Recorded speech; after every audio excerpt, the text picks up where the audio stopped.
Michael McQuade, welcome to the show. Let's just get straight into it.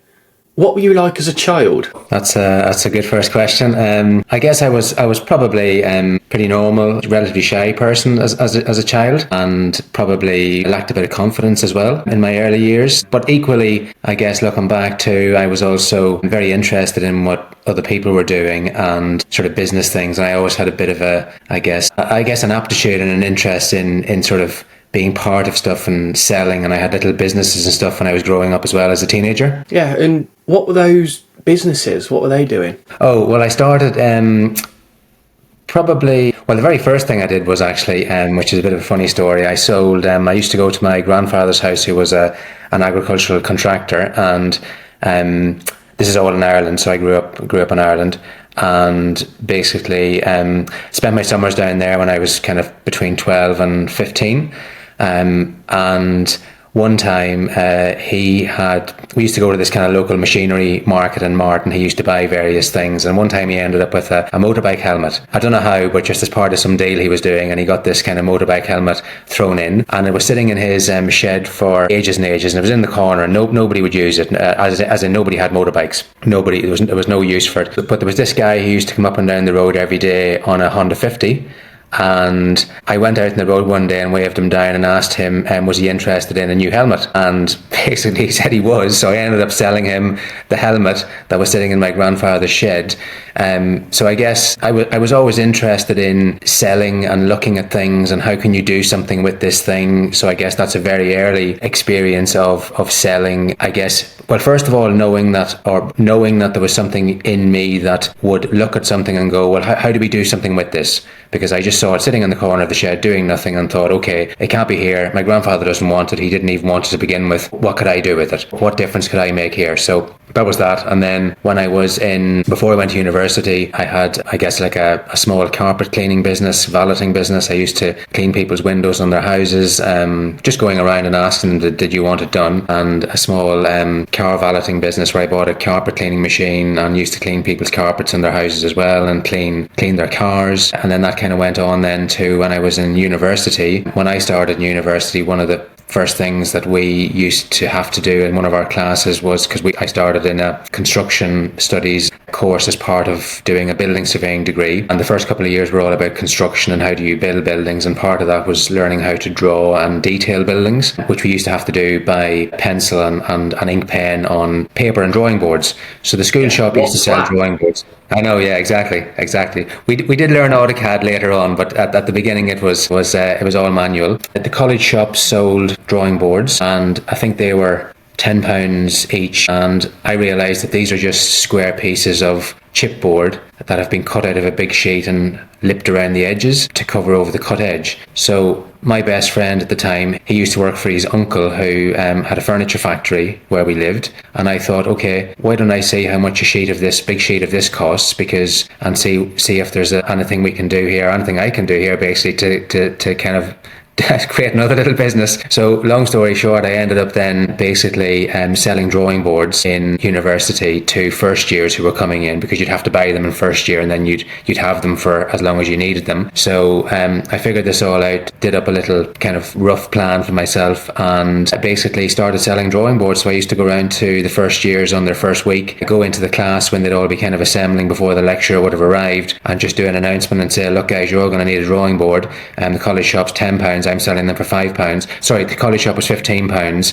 I'm selling them for 10, and I need a £5 deposit up front. So, and £5 saving for students was a lot, because that was a lot of beers at the time. So I ended up then selling a lot of drawing boards, and again kind of intuitively knew that I didn't want to be stuck with all these drawing boards. So it was just kind of intuitive to go, well, okay, you might say you want one, but you might not actually give me the full money for one. So what can I do? So okay, I'll ask you for a deposit up front, and then that secures, I guess, the fact that you're going to give me the rest, or else I've covered my costs. Yeah, it's very important to get that commitment, I think, from the customer. There's a lot of people out there that they'll say a lot of things, but whether they follow through on it, whether it's customers or in business or in life, even friends. They just don't. Exactly. Yeah. So that was kind of childhood from very early age, from kind of probably 14 up to probably 19 when I started kind of selling the drawing boards in the shop, and then the carpet cleaning businesses in between. And I guess that's how sort of early it started for me in terms of, I guess, my entrepreneurial journey. So you've touched on your university life there. What made you want to go to university? How did you find it? Would you recommend it? Well, university for me, where I grew up in a small village in Ireland, a pub and a shop, and my closest town had 5,000 people in it. That was about 6 miles away from where I lived and grew up. And I guess there wasn't an awful lot to do around me, and a lot of people, I guess, would always stay in the area and live in the area and be there. And that's fine, and there's nothing wrong with that. But I think I always kind of looked at what other people were doing and was always interested in the things that people were doing that were different. So people were going away or working further away from where we lived, or moving countries. And you'd hear of people coming back from working in England or working in America and stuff like this. And I guess I was kind of interested in that. So knew that if I wanted to do something that probably would be more than what I could do locally, that would involve me going to university, getting some kind of a further qualification that then I could use to go further afield. So I guess that was really probably the primary reason behind going in the first place. Yeah, a bit of change of scenery, get out of the local area and try and prepare yourself for a better future, really. Yeah, I think so, yes. And my family itself, there's not a great history there of, I guess, people having gone to university. So I didn't really sort of have that in my face, as it were, growing up, that this is something that you automatically will do. So, but I think because I could see that other people were doing it as well, that kind of ignited my interest in it. And my parents, because of the time that they grew up, they just didn't have opportunities, because they grew up in big families where they had to kind of, I guess, help out at home and work in the family businesses. So they didn't really have opportunities to do that. But they never dissuaded me from doing it. But also it wasn't something that every day they talked about me doing, because it wasn't kind of something that they were particularly familiar with themselves. Yeah, that's interesting to touch on that. It's amazing how some people really get influenced by their parents and follow their path, but you seem to have gone, right, I'm not having any of this. I'm going to make my own decision. I'm going to go and do my own thing. And what do you think gave you that sort of burning desire? Well, I guess looking back, if I'm looking at sort of, I guess, where it probably could have come from, I spent a lot of time around my family, obviously, and an extended family. My mother was one of 15 children, so I had a lot of aunts and uncles, and that was the grandfather who I used to go and spend the summers with, because he had a big agricultural business. I guess he was quite entrepreneurial in a way, because he set himself up in business, and he bought loads of machinery then to do work for other people, even though he wasn't educated himself or didn't have any kind of educational opportunities growing up.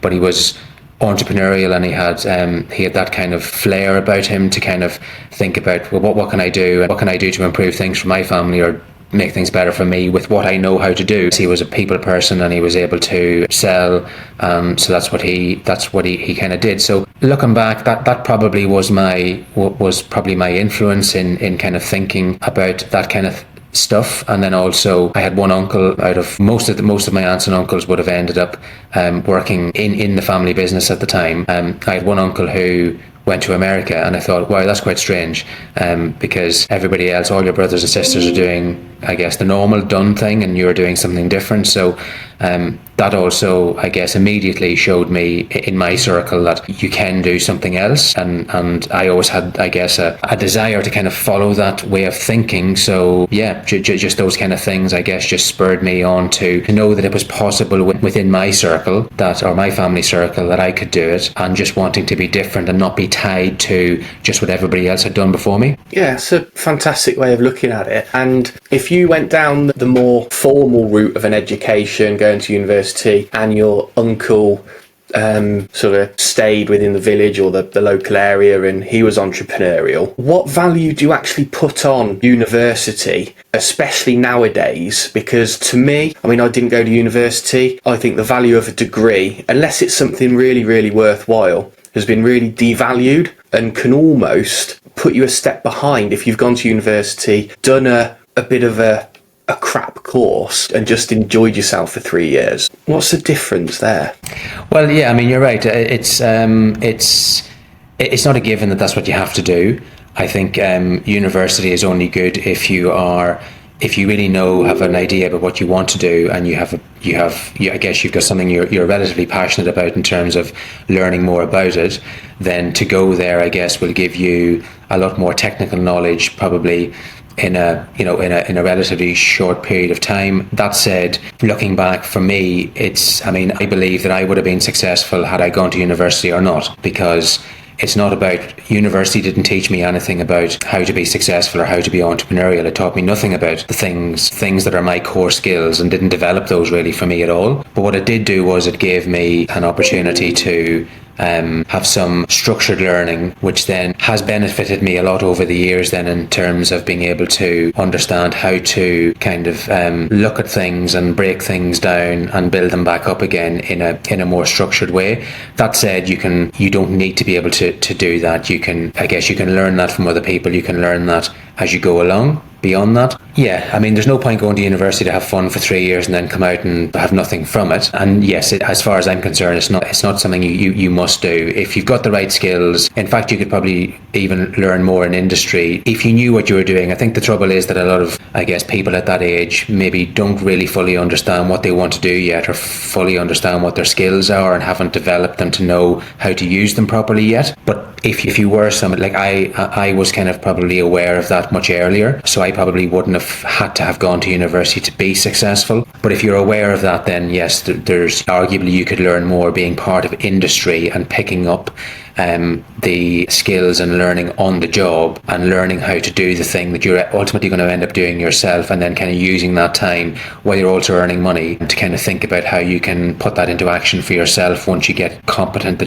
comfortable that you're competent enough in doing it. Yeah, I think that's a great point. For me, I would always favour on-the-job learning. I don't think a university environment would have been right for myself. But with you going through, obviously, school like myself, and then you going on to university, what could schools and universities do to try and bring out that entrepreneurship, that business-like mind out of the students? Well, I think they could probably do more. I mean, it's many years ago since I was in university and school, and I was in Ireland, so I'm not sure what they kind of taught in the UK as standard, but I think certainly for sure what universities should be doing is to be, I guess, making you more aware of what entrepreneurship is as a thing, rather than just you. I guess most people will probably think, oh, I go to university, I pick a particular subject, topic, and area of interest, and I leave. And I guess the common thought is then that you do that, then you leave, you get a job in that particular sector, you work your way through that job, you get promoted through that job, and then effectively it's all about how you move up through those ranks in that world that you're in, and you're always kind of striving to do that, and I guess you're kind of taught inherently that that's what you do. I think universities could probably do more about making you aware that you could actually take those skills and learning and use them for yourself at some point, and how to go about doing that, and perhaps as well, you know, where to go to find out if that could be for you. But just to make an awareness that it doesn't have to be that linear path that you follow, that you can follow part of it and then you can step off part way along and do something else. And I think people aren't really aware that that can happen so easily. They become aware of it maybe as they go through life, as they see other people doing it, but they don't set off on their journey going, this could be something for me, or it could be available to me as a person with my background. So do you think the ability to think, critical thinking, is important? 100%, yes. Yeah, and I totally agree. I think it's the ability to think is almost being bred out of us. Yes, yeah. I think you've got to be able to think about what you're doing, and looking back, for me as well, that was kind of, I guess, one of the things that naturally I had an ability to do, was to kind of look at something and think, why do this? Why am I being told to do this? And is there another way? And is the other way a way that I might like better? Is the other way potentially going to be better for me in the long run? So, but a lot of people as well, I guess, don't have that ability or don't think that way. But I think you can, by asking yourself questions, you can kind of stop yourself and sort of, I guess, put in place a pause where you can just really consider, is it the right thing to do? But for sure, critical thinking and the ability to analyse things and sort of break them down and think about them properly is a key skill, I think, in being an entrepreneur. Yeah, fantastic stuff. So you've gone through university, you've left, I assume you've qualified yourself, you've got your degree. What was next? What was next? Well, then for me, part of, I guess, doing that was to give myself the opportunity to move somewhere else. So that's when I moved to London, again, because although I got a building surveying degree in Ireland, building surveying in Ireland was not as well recognised as it was in the UK as a profession. So whilst I could have got a job in a city in Ireland, I thought, I want to get a job with a really big company, and I want to get a job where everybody knows what a building surveyor is, and there's like there's a market for that in terms of in terms of when people think that they need a profession, they think of a building surveyor as a standalone profession, whereas that wasn't so much the case in Ireland at the time. So moved to London, got a job with a big corporate firm on a graduate training program, which basically, so when you get a degree as a building surveyor, you then, the next stage is to become a chartered building surveyor, where you have to work for a period of years, keep a diary, and then you have to do an interview in front of the RICS, which is the regulatory body for surveyors, which basically gives you the seal of approval that you've kind of reached, I guess, the highest standard of ability and advice, so that you're safe to sort of help the members of the public and act in the interest of, I guess, what the guidelines and the regulations and the governance the RICS say you have to follow. So that's a pretty laborious task as well, to go through that whole kind of training after you've done many years in university, to then get a job and then be into 3 years worth of more training again. And all of this now is outside of your, I guess, working day. You have to do all this on your own. There's many hours every week that are required outside of work to do this. But it was a good thing to achieve for me. So I did that and became a chartered surveyor. But I guess during that process, I realised as well that corporate life wasn't for me. Not that I ever thought it would be long term, but I knew that it would definitely be for me only short term, because it wasn't dynamic enough for me working for a big firm. I could see that very early on, and it just wasn't going to be the place for me long term. And I didn't fit into the I could have, but I didn't want to fit into this idea that you're only successful because of, let's say, the things you do, the things you say, and the people you line up with, rather than on your own ability. Mm-hmm. Yeah, so you didn't want to, or you didn't see the need or the want to go schmoozing and being somebody that you're not. You wanted to stay true to yourself. Correct, yes. And I think as well, I saw during that time, I saw various, examples of people that were probably held up to be more than they were, because they said the right things and had the right acquaintances, let's say, and there were other people who were, let's say, technically better than those people, but they weren't progressing as quickly as somebody else. So that kind of became very apparent too early on. And I guess for me, because I always believed in myself, knew that wasn't an environment that I wanted to be in. I could do the schmoozing, no problem, but it wasn't something that I wanted to do. And also I didn't want to be part of something where, I guess, and I'm not particularly speaking about my firm, I just mean corporate life generally, that I didn't want to be part of something where, I guess, you accepted that some people were held back just because of either who they were, where they came from, or the fact that they weren't able to schmooze as well as somebody else. I didn't want to be kind of part of that cohort. Yeah, it's a shame that happens. It should all be done on merit, I believe. Meritocracy, fantastic way of working things out. And I feel sorry for people that are potentially held back because their face might not fit. Doesn't seem the best way forward, especially if you're running a business. Exactly. Yeah. So it wasn't for me then. So that led me to kind of ditching that and setting up my own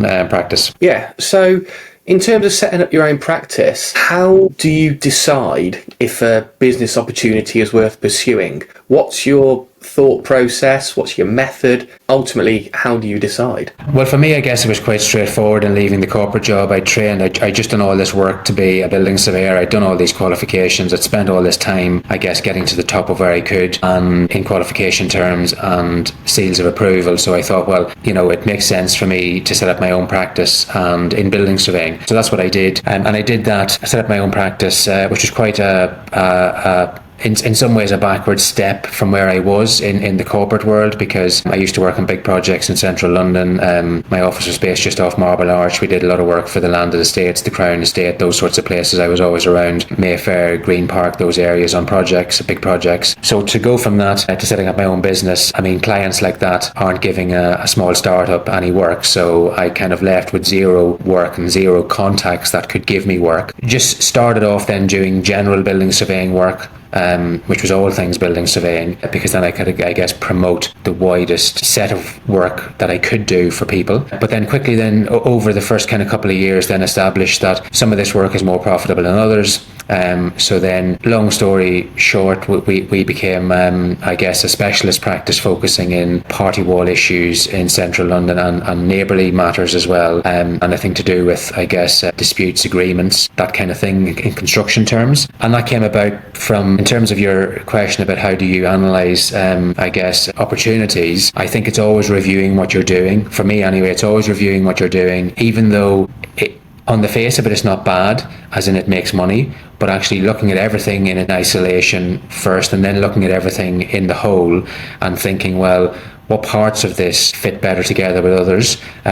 What parts could I do more of if I was doing less of this? If that's making less money, then I should do less of that and more of this. So I think it comes down to always being aware of the need to analyse what you're doing, review what you're doing, and be constantly looking at your numbers and your figures, because ultimately that's what it's about. It's not all about making money, and that's not what it's about for me. But at the same time, I guess if you're doing something, you have to make sure that it is financially viable, and that means you have to continuously be looking at your profitability and your numbers, and being able to make decisions then that might mean that you stop doing certain things, which will then propel you in a different direction. So how often, if there is even a rule, should somebody be analysing and reviewing what they're doing, looking at the numbers? Well, I think it depends on what size of business you have, as in what size of company, what your turnover is. It depends, I guess, on how often your transactions are happening as well, whatever that may be in, like how often you're kind of making sales. But I guess for some businesses that could be bi-weekly, it could be monthly, or it could be quarterly. And I think it depends upon, as I say, those previous kind of factors on your business, but even individuals, because the thing is with people, and this is probably relevant to a lot of people in property who will kind of, I guess, be working in isolation. They won't necessarily have a big business, but they do need to think about it as a business, because you are running a business, even if it's just you, yourself, and you're employing various consultants as and when you need them over time. You still have a business, and you should think about it as a business, because if you don't think about it as a business, you just continually move on and roll on to the same kind of project all the time and repeating yourself over and over. But actually, if you aren't analysing and looking at that in the right financial and business way, you might find that actually what you're doing is not as effective as it could be, and what you're doing, you could be doing more in a year than you are doing. So it's about kind of, I guess, putting a review in place to start with, and it won't be probably perfect unless you have, I guess, somebody who is helping you to do that, or somebody's mentoring you to do that along the way. But to get started somehow with some sort of analytical review on what you've done, what you're doing, and to ask yourself questions about how could this be better? Could it be better? And if you can't answer all those questions, then to go and find somebody that can help you to answer them, because you might find that there are many ways that you could make improvements and efficiencies to what you're doing that will ultimately benefit you. And I guess that's what it's all about. Yeah, and it's great that you've mentioned a mentor there. So have you had mentors in your career going from your surveying into your property development? Have you had mentors? And if you have, what sort of impact have they had on your life? I have, yes. I mean, I've always had people that I have been able to ask questions of and go to for. I've had that from an early age, really, I guess, particularly during business life as well. And I've been doing this now for 22 years. Well, it'll soon be time to say 23 years, but it's still 22 at the moment. So during all that time, yes, I've always had people that I have looked at and spent time around as well, who have been doing things differently to what I've been doing, to sort of help expand my mind and knowledge, and just opened my mind up as well to slightly different ways of treating something and thinking about something. So it has been, yes, I have, and it has been great, and I thoroughly recommend it to everybody really, because I guess what a mentor does is, or having somebody that you can go to is, I mean, in the true sense of the word, if you've employed a mentor, you've got somebody who's working with you regularly as a mentor, then you've got that kind of regular support and accountability from somebody who has been there and done it all before you, and can really kind of help you spot the things that you're missing. Because I think that's the thing with people who are earlier out in their careers, sometimes they don't realize that they're missing stuff because they haven't had the experience yet, and they don't have the knowledge to know that there is something else that they could be doing. Probably even as important, if not more important than that, a lot of the time as well, I find people believe that they can't do something, or they can't do something till they've achieved X, Y, and Z first. And in reality, that's not the case. You don't have to follow that linear path. And again, this is, I guess, the thinking that you need to kind of, and even if you are, say, watching other people and what they're doing, you think, well, I need to move from this strategy to this strategy to this strategy before I can do X. That's not the case at all. And when I'm kind of working with people, because I do some mentoring myself, when I'm working with people on a mentoring basis, it's also helping them to understand that it doesn't have to be linear like that, that actually you already have enough skills and you already have enough ability to move 3 steps ahead now rather than going 1, 2, 3. And it's that kind of thing as well that people benefit from when they have somebody else that they're working with. That's if you're working with somebody, so if you're working with a mentor on a more formal basis.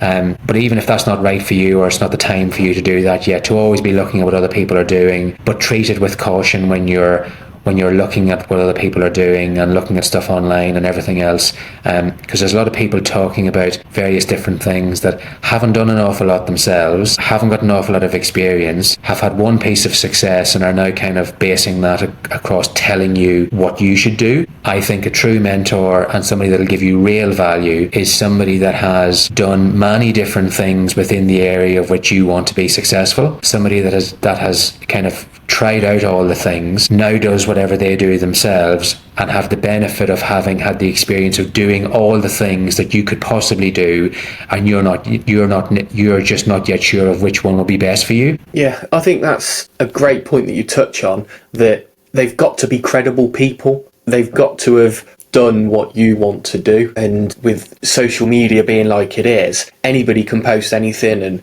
make a video look really glossy and look really professional. Yet, are they actually, well, A, have they done what they said they've done?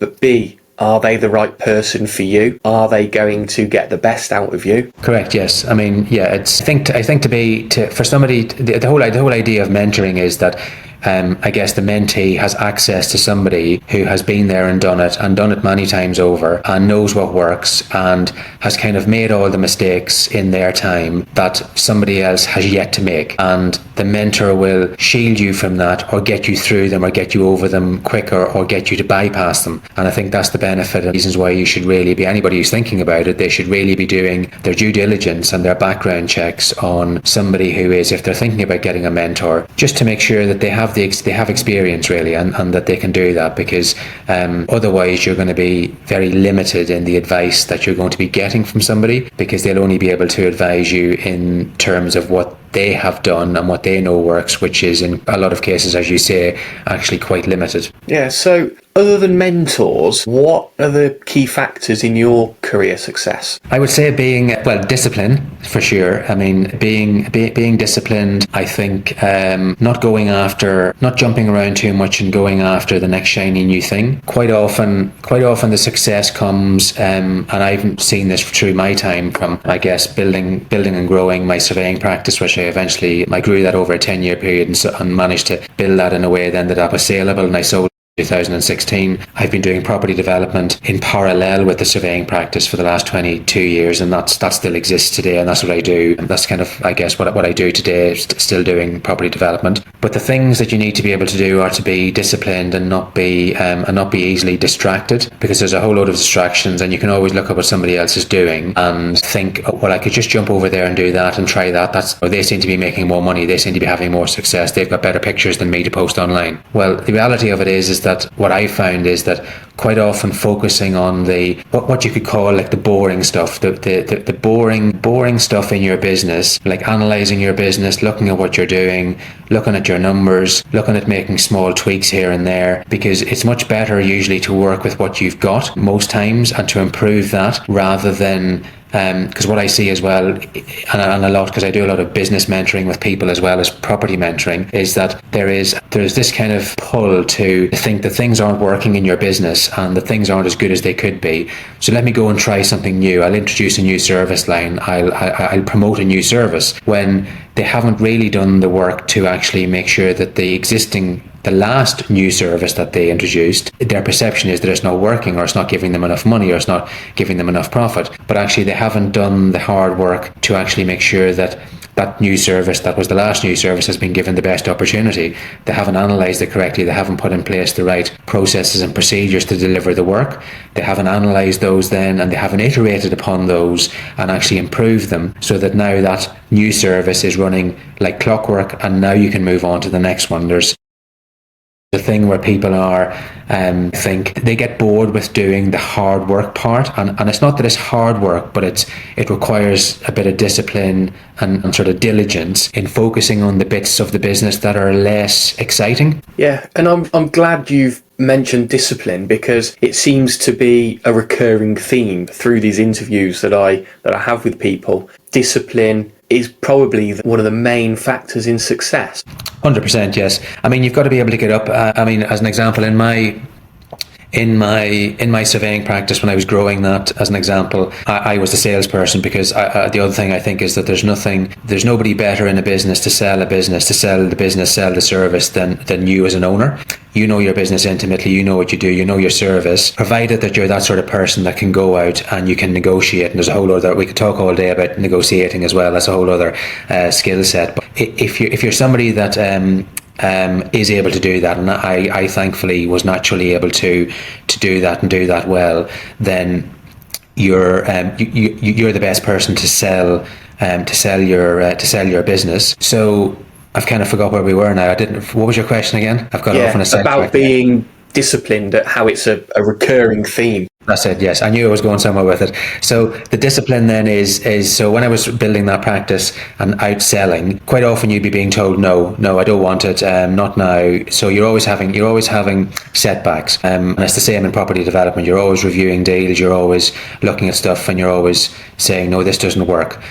So the discipline comes in that you just have to keep doing the same thing over and over again. Sometimes there isn't much of a change you have to make to how you've done it the last time. You just need to keep doing it. You just need to keep repeating it over and over again, because at some point somebody says, yes, I do want your service, or at some point you find a project and go, yes, this one does work for me, and this one does work using the same appraisal base I did before. This is a project that works. And that's where the discipline comes in, is that you've got to keep doing it, and keep doing it in the faith that at some point the right thing comes along. And I think where people then fail or fail too soon is that they go off to try something new. They go off to try a different thing because they believe the current thing isn't working. Whereas probably they just haven't given it enough time, and they don't appreciate that all of these things are not usually quick wins. They require discipline to put in time and effort over a long period of time with no success for a long period of time. And then all of a sudden the tables turn and stuff starts to flow. Yeah, it's great that you've touched on that. Sorry, the editor will cut this bit. I forgot what I was going to say. Don't worry, that's one each. Yeah, yeah. So back into it. So you've mentioned about your surveying business and building that up to a point of sale. Why did you sell it and not just keep it forever? Well, I think at the time for me, so I'd started the surveying practice and I'd started my property development business at the same time, and they were both running in parallel in separate companies. I always made sure I had that set up, because I wanted, again, just kind of thinking ahead, I wanted to keep everything independent. Nothing was interlinked, because they were two separate businesses, and I needed to analyse them both independently on their own as successful entities or not. So the surveying practice, I guess for me, because we became a specialist in doing party wall work, which is quite a niche area of surveying, it was something where I guess we had a team of surveyors. I had a team of surveyors basically was working for me at the time. But because party wall surveying is not very it's not very broad. It's quite niche. You would, in order to have a business long term, I was going to have to be a key part of that business every week. Doing stuff, because it was very hard to find people that wanted to be part of a party wall business for long term and take on proper senior managerial roles and take on positions that would effectively run the company. So it was always me and a team of people beneath me, but it was great, and I loved leading them and loved kind of seeing them grow as individuals and helping them expand their knowledge. But it would be every couple of years then you would have, say, a new member of staff, because we put a lot of effort into recruiting, a lot of effort into finding really good surveyors who would really want to learn this area that they hadn't spent a lot of time in before. Because you find really good people, then naturally enough, then those good people, when they learn what you have to teach them, they then want to find out and learn something new, so they move on. And that was I always accepted that, and that was fine. But at some point then, I guess I want to have more time to myself and have a better work-life balance. So I could see that the surveying practice, having that long term, would generate me good income for sure, but it would require me to be involved in the business where I guess I felt I had brought it as far as I could, and I wanted to. And property development, I wanted to do more and do different things over there. So the focus was really then on, for a number of years, was getting the business, I guess, ready for eventual sale, so that we would be in a position where somebody could see that the business was highly profitable, it was well proceduralized and processed. When I say I was involved in the business, we kind of structured it and developed it in a way whereby probably over 90% of the work, maybe even 95% of the work that came in, I would never speak to a client. So although I was the name over the door, we had set up processes and procedures whereby the team delivered all of the work, from sending out the quote to, and I really was just involved then in more the financial side, managing the business, leading the team, making sure the team had what they needed. And although that was a limited amount of time every week, it still was an amount of time that kind of was in some ways outside of my control, because I don't know when an issue is going to arise on a project where one of my team needs some help, and I wanted to be more flexible in my time. So I guess I kind of fell out of love a bit with the surveying and the surveying world, and I was more focused on business and enjoyed the business side of things. So that's where I spent my time, focusing on making the business as efficient as possible, making it be able to run without me. And then I guess the opportunity came to be able to move on from there. So I decided that was the time was right. And so I sold that to kind of focus fully on property development and have more of a relaxed lifestyle. Yeah, it's amazing, I think, to hear of people that build up a business and then do sell it. And a lot of people, I think, they believe that they have to do everything in the business isn't without them. They see it, the business is nothing without them. They see it as almost a badge of honour that they're really busy in their business. But you've suggested otherwise. Yeah, 100%. Yeah, no, I think for... Well, there's two things, and part one say to this answer is that yes, I think a lot of people who set up in business, and it's better for them than working for somebody else. But really, all they're doing is they're setting up a new job for themselves, and because they aren't capable themselves of kind of understanding how to set up a business in a way whereby you don't have to be touching everything and involved in everything. That's not their natural skill, and it shouldn't be, because they weren't taught business in university or school or wherever they went. Certainly not in that to the degree that you need to be able to kind of understand how to break down your business and set up all those processes and procedures to allow it to run without you. So it's not their natural kind of area of understanding or knowledge or interest either. They're interested in their technical trade, and that's what they do. And so they quite enjoy doing that. And that's fair enough. If you want to have a business that, I guess, gives you a bit more flexibility, then you really need to be having it so that other people are doing the work for you. And that doesn't mean that and I think people as well are afraid that, well, if I'm not doing the work, then I'm taking it too easy. I'm not doing the work, so clients won't like my company anymore because they want to see me. One of the first things that you realise, or that I realised too, is that when you stop becoming the face of of the delivery of the work, and you start seeing your team delivering the work. This is when you're at the very early stages of growth. Sometimes it can be quite hard to take, oh right, okay, so you're happy to still give us work and I'm not doing it, and you're quite happy with this new person, but I thought you really loved me. So you kind of quite quickly then move from that, well, I'm not sure that this person will be happy with anybody else, to realizing, you know what, this person is perfectly happy with somebody else, in the knowledge that they know that I'm still there in the background should they need me, and that I've trained this person up to be as good as they are.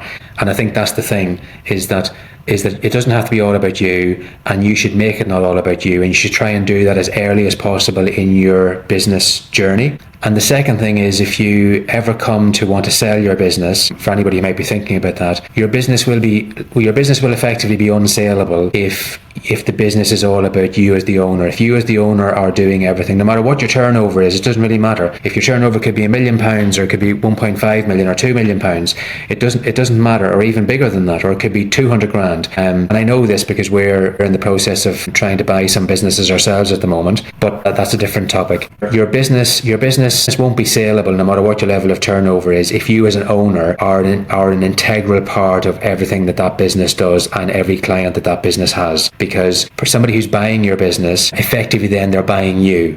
And they don't want to buy you, they want to buy your business. And they want to buy a business that can run without you. Otherwise, the value of your business is really, really low if the perceived risk is that you as an owner control a vast majority of what happens in that company and control a vast majority of whether clients choose to work with you or not. If that's the case, your business value is really low, and it is disproportionately low compared to what your turnover is, and that's where businesses end up not being able to be sold because the owner hasn't been aware of that fact in advance. Very, very good points, and I think it is what a lot of people tend to forget about. And what books, podcasts, material would you recommend to somebody that wants to become financially successful? Oh, well, there's a fair few that I've read over time and listened to, and I guess, so in terms of books, a few that stand out for me are The 4-Hour Working Week was one that I read very early on in my career, and I'd recommend people to read that. These are quite old books as well, but they're still very relevant, and it's about getting you into a mindset of thinking about how do you get to a place of doing as little as possible yourself in whatever it is that you're doing. And this can apply to you whether you're a sole trader or whether you're a business. So that's a very good one. And another one was Essentialism. I like that. Essentialism was a good one. The other one is an old classic as well, is How to Win Friends and Influence People. And there are some others, but I guess those are key ones I think that I'd recommend that people would have a read of to kind of, I guess, get them thinking in a slightly different way about how they're doing stuff, and also the value of relationships. Podcasts and stuff, there's so many out there. What I listen to is not necessarily what somebody else would be relevant to somebody else, because I'm at a different stage in my career now. But I would say that, YouTube is great for all this stuff, and LinkedIn as well is great for getting lots of information. Just be cautious, particularly with YouTube. I would say be cautious of who you're listening to and what you're listening to, and it's so easy to produce flashy videos nowadays, as you said earlier on. Make sure that the substance of what you're hearing, that there's some substance to it, and it's just not all kind of peripheral chat with nice graphics and pictures of buildings and all this kind of stuff that are aspirational for you. If somebody is giving you advice, make sure that kind of, I guess, you critically, challenge that in your own mind, what you're being told by people, and also have a varied,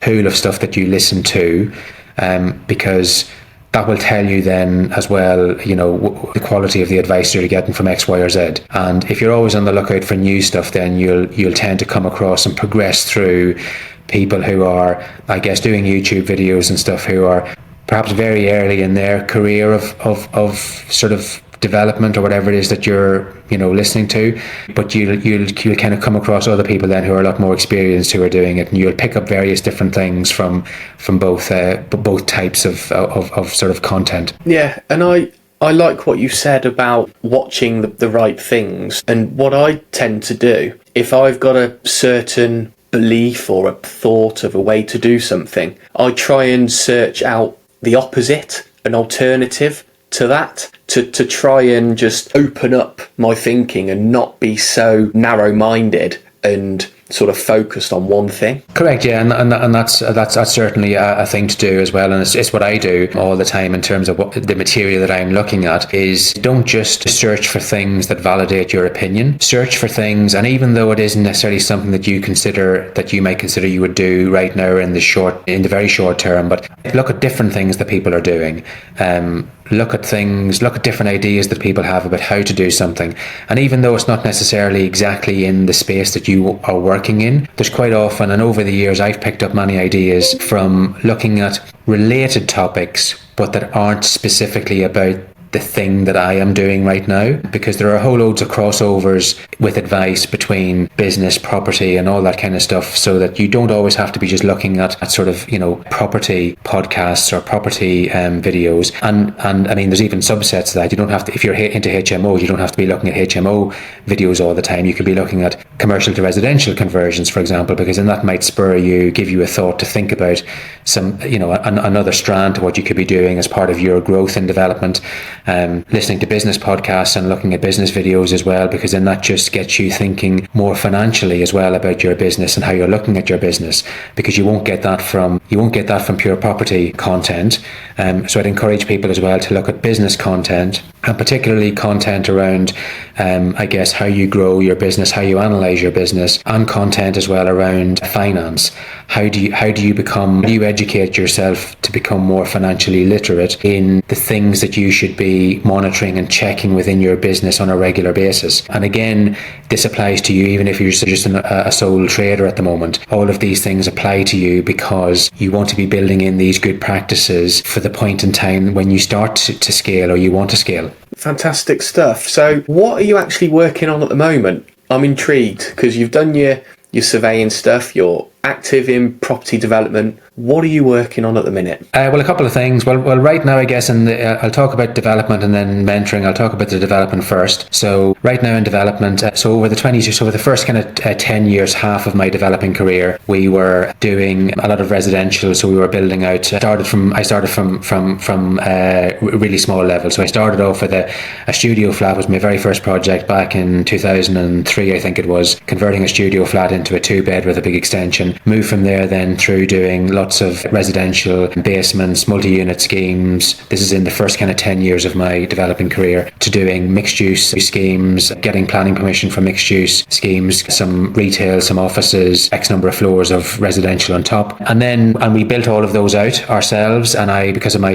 background as a surveyor and project manager, for that kind of 10 years, we built all that stuff out, and I acted as a management contractor because I knew how to break the big projects down into various different packages, and then I coordinated all those packages as a project manager. And that's how I was able to introduce extra profit for us by cutting out a main contractor from overseeing the whole project. I effectively became like a main contractor. Now, not everybody could do that. I was able to do that because of my, surveying knowledge and qualification and project management experience. But then I guess as part of then wanting to have a bit of a better work-life balance, then I wanted to kind of move away from being on building sites, and because being on building sites, some of our projects you'd be on a site for a year and a half building out multi-unit schemes.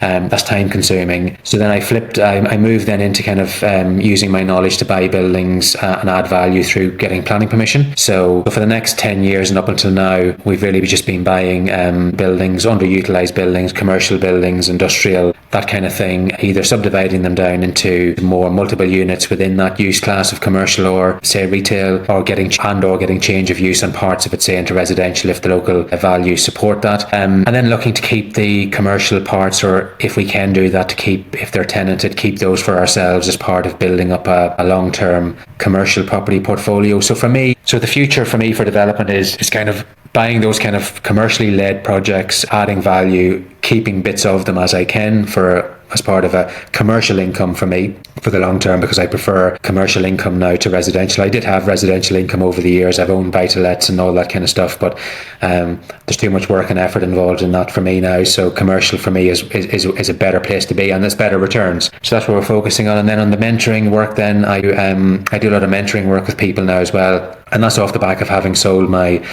surveying practice, where I really enjoyed leading teams of people and helping them to grow, and I missed that. So since 2019, then I've been doing mentoring work on an ad hoc basis and through word of mouth and recommendation. I've really enjoyed that. So last year I decided to kind of just advertise that more. So I'm talking about that much more now on LinkedIn about what I've been doing since 2019.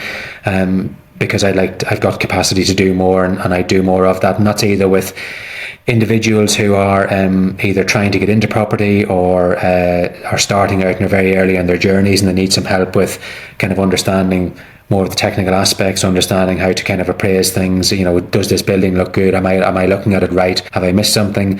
Right up to, I work with a few development companies that are doing really big projects and doing option agreements on greenfield sites, big plots of land, like multi-unit schemes, big apartment blocks, a number of apartment blocks, housing estates, all that kind of stuff. And so when I'm working with them, it's more so kind of around their strategy and what they're doing, and is it the right strategy, and are they kind of analysing and piecing things together in the right way. So it's a whole mix of things, from the novice to the really experienced person. But it's about having somebody, I think, and this is what I enjoy, it's about having somebody, no matter what stage you are at in that journey, property journey, it's about having somebody that you can go to for that regular advice, somebody that can just give you that sort of pep talk, right down to somebody who can look at your spreadsheet and go, this is wrong, you've analysed this wrong. So, and I enjoy all aspects of that, because I guess I enjoy dealing with people, and I enjoy the whole motivational side of things, as well as just the technical bit. And I'm lucky enough that I kind of have honed my skills in that over the years, and I have understood that I have natural skills in that, so I'm kind of able to bring all of that together into my mentoring. Yeah, fantastic stuff. So it's all about trying to get the best out of people of what they already know, but also give them a bit of knowledge along the way and share your experience. Correct, yeah. Because there's a lot of stuff. I've done everything. So from refurbishing a studio flat, to doing basements, to commercial, retail, industrial, buy-to-let, service accommodation. I've in 22 years I've been in it all. But where I am now, and what I'm doing now in development, and what I'm doing in the future, is as a result of having had those experiences, and as a result of having analysed those and taking the good and bad bits from that. What works for me, what doesn't work for me. They've all been successful, thankfully, but that doesn't mean that I want to do them over and over again. And so I've taken time to go, how does this fit in with where I want to be in the future, in terms of, I guess, my time allocation to my property development, wanting to have more time to spend doing other things that aren't work. How does all this fit in, and what changes do I need to make? And I think that's an important thing for people to be thinking about as well. Even though you're I guess stuck into what you're doing right now, and you're really enjoying it and you love it, you need to think about the future, and you need to think about where you want to be in 5-10 years time. And even though you don't necessarily exactly know, but to be able to kind of think about, what does life look like? If I see myself in 10 years time, and that's today, what do I see myself doing? What am I doing today? What am I doing this week? What am I doing this month? Because it takes many years to get to a point of actually being able to achieve that aspiration and that balance. And actually it could be sooner than you think. But if you aren't working towards it, and it'll probably change many times along the way, but if you don't have something set in your mind that at least you know the path you're following, you could be doing the wrong things over and over again every year that are making that further away rather than bringing it closer. Yeah, very, very good to touch on that. So to finish off, if somebody wants to become a millionaire, what one piece of advice would you give them?